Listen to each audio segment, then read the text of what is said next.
भारत की राजनीति इस समय बहुत तेजी से एक नया आयाम ले रही है। आपने देखा होगा कि अमित शाह का हर शहरों में पुतला फूंका जा रहा है। दोस्तों, अब ऐसी क्या वजह हो गई कि भारत के गृह मंत्री अमित शाह का पुतला हर तरफ फूंका जा रहा है? दोस्तों, अगर इस मामले के अंदर खाने में आप जाएंगे तो जो है मामला निकल कर आएगा B.R. अम्बेडकर से। दोस्तों कि यहाँ पर अम्बेडकर जी को लेकर अमित शाह माननीय गृह मंत्री के द्वारा कहे हुए कुछ वक्तव्य इस तरह से लोगों को भड़के जो है कि यहाँ पर एक आक्रोशित माहौल खड़ा हो गया। और दोस्तों, जैसा कि आप जानते होंगे कि बाबा साहब अम्बेडकर संविधान के निर्माता कहे जाते हैं, उनको जो है भगवान का संज्ञा दिया जाता है संविधान को लेकर। तो मुझे लगा कि क्यों न इस मामले का पूरा पटाक्षेप किया जाए संविधान के ही मंदिर न्यायालय में आके। तो आज दोस्तों मैं आ चुका हूं न्यायालय में और यहाँ पर सम्मानित बुद्धिजीवी एडवोकेट से ही हम समझने की कोशिश करेंगे बाबा साहब के बारे में और क्या अमित शाह ने जो कहा वो सही था या गलत था। नमस्कार दोस्तों, मैं कुमार सुरेंद्रा एक बार फिर आपके साथ आपके पास विद जनता रॉक्स। और जगह दोस्तों न्यायालय का मंदिर, क्योंकि मुद्दा न्यायालय से जुड़ा है, डॉक्टर B.R. अम्बेडकर से जुड़ा हुआ है।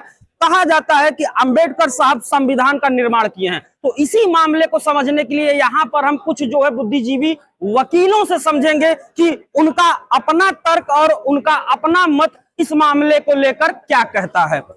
सर, सबसे पहले आप लोगों को सादर प्रणाम और जनता रॉक्स को मौका देने के लिए इस मामले में थोड़ा सा पहले मैं आपका परिचय जानना चाहूंगा। मैं डॉक्टर JP सिंह हूँ, मैं कांग्रेस का जनरल सेक्रेटरी रहा हूँ उत्तर प्रदेश का। अच्छा सर, तो थोड़ा सा एक मुद्दा इस समय पूरे देश में चला हुआ है जो है अंबेडकर जी को लेकर। तो इस मामले में थोड़ा सा आपका क्या नजरिया है, व्यक्तिगत आपका नजरिया, क्योंकि कांग्रेस का नजरिया तो दिख रहा है, व्यक्तिगत आप क्या सोचते हैं? अम्बेडकर जी एक सम्मानित नेता हैं भारत के, जो संविधान का निर्माण किए हैं, ड्राफ्टिंग कमेटी के चेयरमैन थे और उन्होंने दलितों को, पिछड़ों को, आदिवासियों को सबको विशेष अधिकार दिए। ऐसे व्यक्ति के बारे में अभद्र टिप्पणी करना या गलत ढंग से उनको रिपोर्ट करना बहुत ही अपमानजनक है और गृह मंत्री ने बहुत ही गलत काम किया, क्योंकि ये पार्टी ही हमेशा से उनसे नफरत करती थी, बाबा अम्बेडकर से। नहीं सर, आपको थोड़ा सा एक्सक्यूज करना चाहूंगा। जहां तक मुझे संज्ञान में है, शायद बाबा साहब को भारत रत्न भारतीय जनता पार्टी के ही सरकार में दिया गया। नहीं दिया गया, गलत एक प्रचार है। अच्छा, वो उनको मिला था 89 में, उसमें भारतीय जनता पार्टी की सरकार नहीं थी, बीपी सिंह की सरकार। मतलब ये आप कह रहे हैं कि ये जो है एक रूमर है, भारतीय जनता पार्टी तमाम रूमर बनाती है, उसमें से एक रूमर ये भी है। तो उनको कब दिया गया था? 89 में दिया गया था। 89 में दिया गया था। उस समय भाजपा 2 तक सरकार में नहीं थी। तो यहाँ पर दोस्तों एक चीज आप देख सकते हैं कि वकीलों का एक जो है आरोप कि भारतीय जनता पार्टी एक रूमर फैलाती है कि उन्होंने बाबा साहब को जो है भारत रत्न का अवार्ड दिया था। अच्छा, ये आप क्या समझते हैं जो है कि जो अमित शाह जी ने यहाँ पर कहा कि बाबा साहब को अगर इतना ही मानते तो भगवान हो जाते, ठीक है, तो क्या आपको लगता है कि उन्होंने गलत कहा, उनको माफी मांगनी चाहिए? बिल्कुल माफी मांगनी चाहिए, केवल बाबा अम्बेडकर से ही नहीं, पूरे दलित समाज से माफी मांगनी चाहिए, स्वतंत्रता सेनानियों से माफी मांगनी चाहिए। ये केवल अम्बेडकर का दलित के नाते अपमान नहीं है, एक संविधान निर्माता के नाते भी अपमान, भगवान से कम नहीं है दलितों और पिछड़ों के लिए। जिस ढंग से उनका शोषण होता था, अछूतक यहाँ पर छुआछूत था, उसके दलदल से निकालने वाले भगवान राम भगवान नहीं तो भगवान के समान तो है। अच्छा सर, आपने दलितों के शोषण का कहा तो मेरे मन में एक सवाल उठा जो है कि बाबा साहब ने जो ये बनाया था आरक्षण का, उस समय उन्होंने कितने समय तक के लिए इसको बनाया था? 10 साल के लिए। 10 साल के लिए। उनको ये उम्मीद थी कि 10 साल में दलितों की स्थिति सुधर जाए। अच्छा, लेकिन उसी समय व्यवस्था कर दी गई थी कि 10 साल के बाद पुनः विचार करके इसको बढ़ाया जा सकता। उसी समय ही व्यवस्था थी जब 10 साल के लिए बना था, तो दलितों की स्थिति नहीं सुधरी, इस नाते बढ़ाया गया। तो जैसा कि आपने बताया कि आप एक एडवोकेट भी हैं और एडवोकेट नहीं। अच्छा, आप एडवोकेट नहीं है, आप पार्टी से संबंधित हैं। मैं कांग्रेस पार्टी का जनरल सेक्रेटरी रहा हूँ, चुनाव भी लड़ा हूँ विधायक का। जी।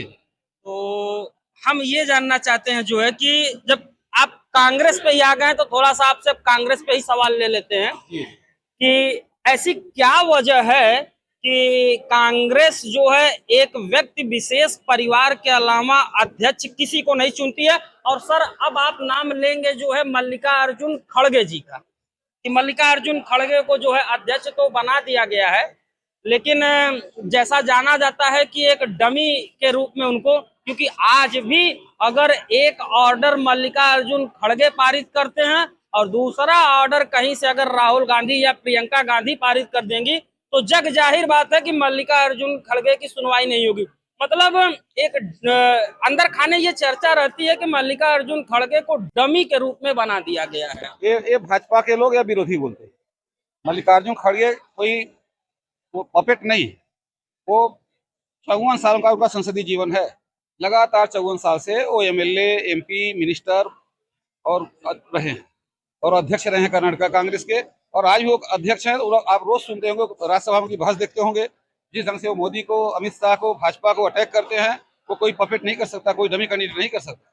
वो संघर्ष से उपजे हुए आदमी है। ये दुष्प्रचार है उनके बारे में। और आपको ये बता दूं, केवल वही परिवार अध्यक्ष नहीं हुआ है, इसका अध्यक्ष तो निजलिंगप्पा थे, नरसिंह राव थे, ये लोग अध्यक्ष इस परिवार के थे।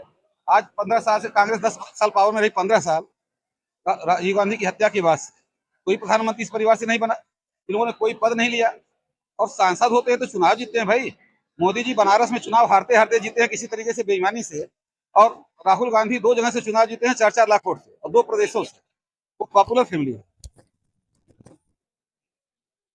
एक सवाल मैं और लेना चाहूंगा, जो है अभी पिछले दिनों कांग्रेस का एक जो है धरना प्रदर्शन होता है और उस धरने प्रदर्शन में एक कार्यकर्ता की मौत हो जाती है, और जब वहां पर जो है गोरखपुर में उसका क्रियाक्रम होता रहता है तो आपके प्रदेश अध्यक्ष वहां जाते हैं और उनका भी विरोध होता है। वहां पे राहुल गांधी मुर्दाबाद, अजय राय मुर्दाबाद के नारे भी लगाए जाते हैं। और वहां पर जो है माननीय श्री प्रदेश अध्यक्ष अजय राय जी एक वक्तव्य देते हैं कि मैं 24 कैरेट का ब्राह्मण हूं। तो सर जैसे ही ये चीज निकल के आती है कि मैं 24 कैरेट का ब्राह्मण हूं, तो क्या कांग्रेस अब आने वाले दिनों में अपने आप को ब्राह्मणों की तरफ मोल्ड करती हुई दिखाई रही है? क्या ब्राह्मण वोट बैंक पर उनकी नजर है? क्योंकि सवर्णों में ब्राह्मण एक अच्छा वोट बैंक माना जाता है, करीब जो है 9% इनकी आबादी मानी जाती है।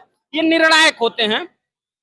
और जैसा कि अगर बात की जाए अखिलेश यादव के पीडीए की, तो उसमें पिछड़ा, दलित, अल्पसंख्यक, ब्राह्मण की कहीं कोई जगह नहीं दिखाई देती है। तो क्या कांग्रेस अब एक दूर का प्लान कर रही है कि हम ब्राह्मणों को मोल्ड करने के लिए, कहने का तात्पर्य है कि अजय राय को एक ब्राह्मण के तौर पे प्रोजेक्ट कर रही है?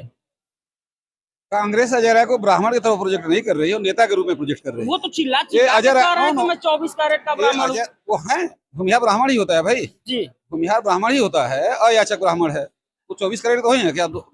वो नहीं, याचक और अयाचक होते हैं, ये मुझे पता है सर। तो ब्राह्मण तो 24 कैरेट के हैं, ब्राह्मण तो है ही है। अच्छा। अजय राय कहते हैं कि मैं ब्राह्मण हूँ 24 कैरेट का। कांग्रेस नहीं, उनको ब्राह्मण के नाते नहीं बनाई, कांग्रेस उनको इस नाते अध्यक्ष बनाई कि वो लगातार 5 चुनाव जीते थे और अपने बल पर चुनाव जीतते हैं, लड़ते। और यहाँ पर मोदी को उन्होंने हराने की कोशिश की और हरा देते, अगर ईवीएम में हेरफेर न होता। तो मतलब यहाँ पर आपका आरोप है कि नरेंद्र मोदी ईवीएम के हेरफेर से जी हाँ, लगातार 8 तो बड़ी बात निकल के आई जो है। यहाँ पर आप देख सकते हैं कि कांग्रेस के एक शीर्ष नेता का यहाँ पर बनारस में जिला मुख्यालय कचहरी पे बैठकर सीधा आरोप जो है कि भारत के प्रधानमंत्री पिछले चुनाव में जो है वो जीते थे तो एक ईवीएम की हेरा फेरी करके जीते थे। खैर, आने वाले दिनों में या आने वाले चुनावों में बनारस या आसपास पूर्वांचल को लेकर या उत्तर प्रदेश को लेकर कांग्रेस की क्या योजनाएं हैं? क्योंकि यहाँ पर देखा गया है कि कांग्रेस पूरी तरह से नगण्य है, शून्य है।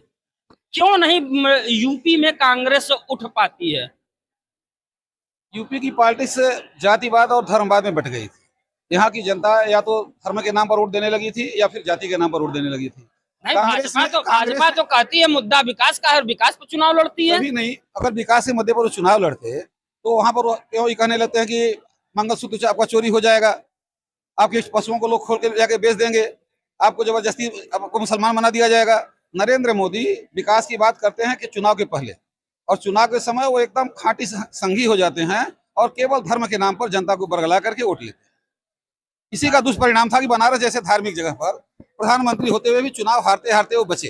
तो यहाँ पर दोस्तों आप देख सकते हैं जो है कि किस तरह से प्रधानमंत्री के ऊपर आरोप लगाया गया और कि ईवीएम की हेराफेरी करके वो जीते।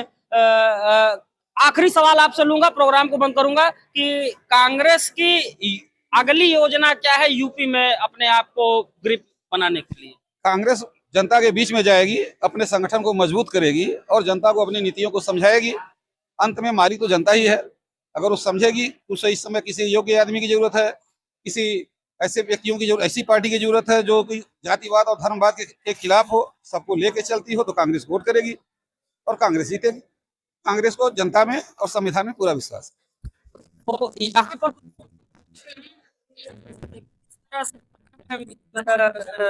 बताया गया कि कांग्रेस की भावी योजनाएं क्या है, क्या उनके प्लान है, और भारतीय जनता पार्टी के बारे में बताया गया किस तरह से वो ईवीएम की हेराफेरी करके जीतते हैं।